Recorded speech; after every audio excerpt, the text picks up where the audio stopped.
2월 9일 말씀 앞에서 오늘은 요한복음 11장 54절의 말씀입니다. 그러므로 예수께서 다시 유대인 가운데 드러나게 다니지 아니하시고 거기를 떠나 빈들 가까운 곳인 에브라임이라는 동네에 가서 제자들과 함께 거기 머무르시니라.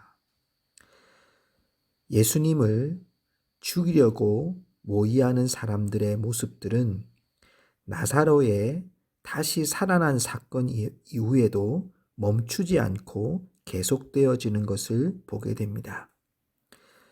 마리아와 함께 위로와 조문을 왔던 사람들의 대부분은 예수님의 부활의 사건, 부활과 생명 되시는 나사로의 사건으로 인하여 많은 사람이 믿게 되었습니다. 그러나 또 한 부류의 사람은 바리새인들에게 가서 예수께서 하신 일을 알리게 되고 여기에 대제사장들과 바리새인들이 공회에 모여서 예수님에 대한 이야기 그리고 그 사람의 표적을 통해서 우리가 정치적으로 얼마나 밀리게 되는지에 대한 이야기를 나누게 됩니다. 그때 예수님께서 수많은 사람들은 이런 말과 정치적인 힘과 능력을 겨룰 때 조용히 유대인 가운데 드러나지 아니하시려고 떠나 빈 들 가까운 곳인 에브라임 동네에 머무르시게 되는 장면을 보게 됩니다. 예수님은 하나님의 아들이십니다. 이런 부활과 생명의 사건을 나사로의 다시 살아나는 일을 통하여 보여주었습니다. 많은 사람이 예수님을 믿게 되었습니다.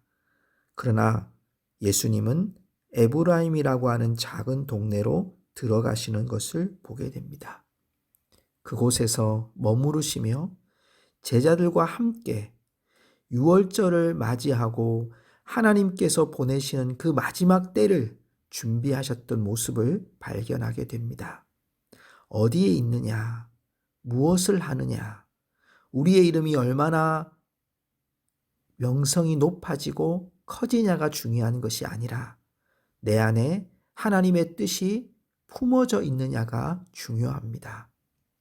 우리가 어떤 직업을 가지고 어떤 삶을 살아가느냐 참 중요하지만 그 속에 그리스도인들에게는 하나님의 뜻이 품어져 있어야 하고 그 하나님의 뜻 가운데 우리가 때를 기다리며 하나님의 뜻을 순응하며 순복하며 주의 길을 걸어가야 한다는 것입니다. 오늘 우리가 머무르는 곳에서 하나님의 뜻은 어디에 있습니까? 하나님이 우리에게 보여주시는 것이 무엇입니까? 오늘 우리가 그 뜻을 주목하며 하나님께 오늘도 나아가는 주님의 성도들이 되실 수 있기를 바랍니다. 함께 기도하겠습니다. 오늘은 이렇게 기도하십시다. 하나님, 내가 머무르는 곳에서 하나님의 뜻이 내 심령에 품어지게 해주십시오. 하나님의 뜻이 보여지게 해주십시오. 하나님의 뜻을 따라 때를 기다리게 해주십시오. 함께 기도하겠습니다. 살아계신 여호와 하나님 아버지, 나사로의 놀라운 기적의 사건 이후에도 수많은 사람들은 예수님을 잡으려고 했을 때 예수님은 그 사람들의 두려움 때문에가 아니라 또 하나의 하나님의 계획을 위해 에브라임에 머무르시며 준비하셨던 예수님의 모습을 발견합니다. 우리 안에 정말 하나님의 뜻이 어디 있는지를 우리가 머무르는 곳에 우리를 부르신 곳에서 그 사명을 잘 감당하고 하나님의 뜻이 보이는 곳을 향하여 나아가며 하나님이 주신 때를 따라 우리의 시간들을 하나님 앞에 보내지며 주의 뜻에 순응하는 저희들이 되게 하여 주시옵소서. 오늘도 내가 기거하는 자리가 하나님의 뜻을 알고 깨닫는 자리가 되게 하여 주옵소서.